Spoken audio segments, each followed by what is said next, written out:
for my daughter's wedding, I went and got my nails done. And I normally have not. I've done that like once every few years for special occasions. Mm-hmm.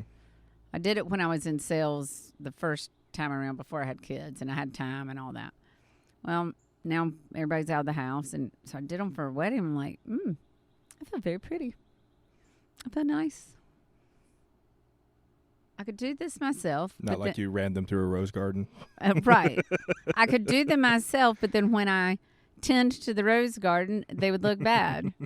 These that they do now, tend to the rose garden, they still will look nice for weeks. But as she's doing my nails the other day, I'm like, I start my overthinking. And I'm like, who thought of this?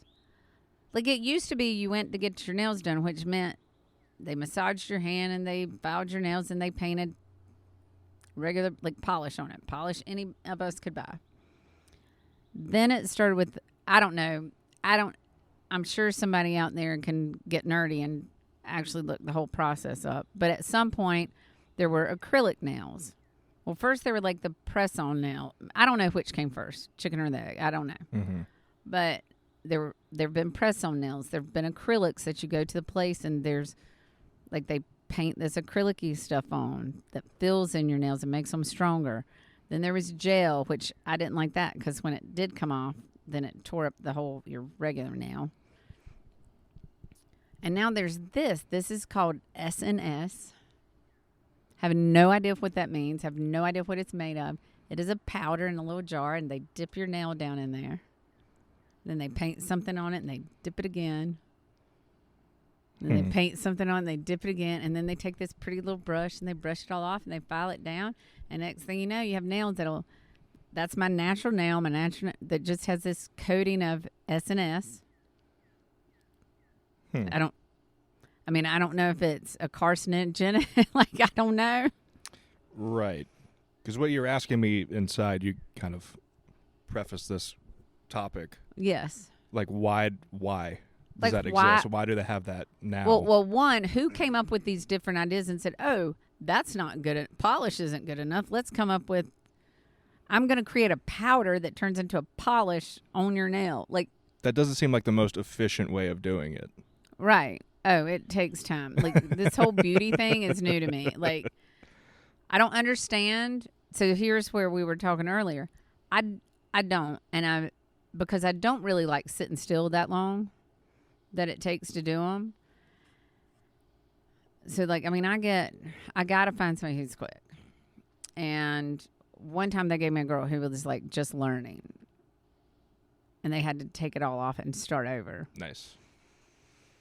And I mean, you maybe should have told me that before you started. They got to learn somehow. Well, that was my thought. Like, she got to learn somehow. And then I'm just like, it just kind of didn't think it was going to be me tonight when I got other things I was planning on doing. So, but what I see, and I mean, this has dawned on me before, not necessarily because like I said, once a year maybe or less until recently because it makes me feel pretty. But why? Like, why does it make a woman feel pretty? Number one, like, it's your fingernails. And then how do all these people, like, these salons are busy. And if you go out anywhere to Walmart or Target or like even the, Nordstrom, like, the amount of people who have their nails done, like, and you can tell they're professionally done. The DMV one day, I'm in there. I'm like, your nails look great, and I'm like, how? It's not a cheap thing to do. Right. And these people are going, because I've asked people, they go every, 2 weeks, maybe 3 now that they have all these other different things. I think when you did just normal polish, you probably went once a week. Like, how do these people? I mean, my daughter who's in college, she used to go all the time, and I'm just like, and then I end up paying for it. I'm like, what the heck? Like, I could have gone grocery shopping for that. Like, so how do these people afford it financially and time-wise? Because I can tell you, some of what they're wearing in there, I mean, they can't afford the T-shirt on their back. Because it's all shredded up. And I mean, somebody's over there with their gut hanging out, and I'm just like, you have very pretty nails, but your belly button's hairy. I can see it from over here. Avert my eyes. Avert my eyes. I didn't realize we went to the same salon. That's great. I mean, and I go in there and they have these nice massage chairs. So I'm like, okay, part of this is going to be my just relaxation time.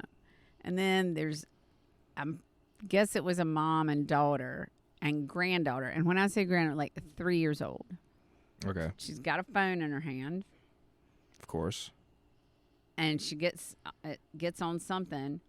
And it's like, I love my daddy. I love my dad. And it played over and over. Like it was a reel. And and nobody's saying anything. I'm looking at this lady beside me and we're like, here's my next earworm. This is, There's worse earworms you could have. But I'm like, was that relaxing for them to have, I don't know. I get that you want to go have your self-care. And I took my girls when they were 10. We had a special occasion and I took them and they got their little nails done. But I took they were participating. Mm-hmm. But yeah, I mean, some of these people, I'm just like, how are you affording that? I'm feeling like this is a splurge. This is being self-indulgent to me. Right. I'm just like, how are all these people affording it? I think we kind of live in a culture that's obsessed with purchasing. People run up their credit. Oh, yeah. All the time. Myself included. Full disclosure. Yeah. I mean, I remember one time one of my kids said, how do they afford to do all this? I'm like, they're probably in debt. And I wasn't trying to say it mean. I'm just trying to make a point to my kids. Yeah. Just because people look like they can do all these things doesn't mean they should do all these things. Right. Yeah, I credit card is not free money. Oh, but it feels like it. Exactly. Okay, so this is, that's great. I'm glad you just said that. So I had to write a check yesterday for some work I've had done on the house. Now, some of you may go, what is a check, Susan? Well, ask your chat GPT and you'll find out. It's a little booklet and you write out words, full words. You used to write it in cursive, but I guess most people now print it. Anyway, it comes directly out of your bank account, like you're almost handing cash. It has over. the bank account number on the check. Yes, it does, and all your information. And so, the reason I'm writing the check is because if I used my credit card, and this is happening to a lot of businesses, because credit card companies charge enormous amounts for businesses to run the credit card. And they put it all on you. So now companies are starting, especially smaller businesses, are like, hey, you can use your Amex or your Visa, but I'm going to add 3% to your bill. Mm-hmm. Well, when you're buying new carpet for a house, your bill's not inexpensive. Right. So it adds up. So I'm like, nah, I will dig around and find my folded up, wrinkled up checkbook with my old address on it, and I will write you a check. All he needs is the bank number on, that's all he needs. Exactly. He doesn't care what the address is. Just take a picture of it. So I'm writing the check, and I'm like, this hurts a lot worse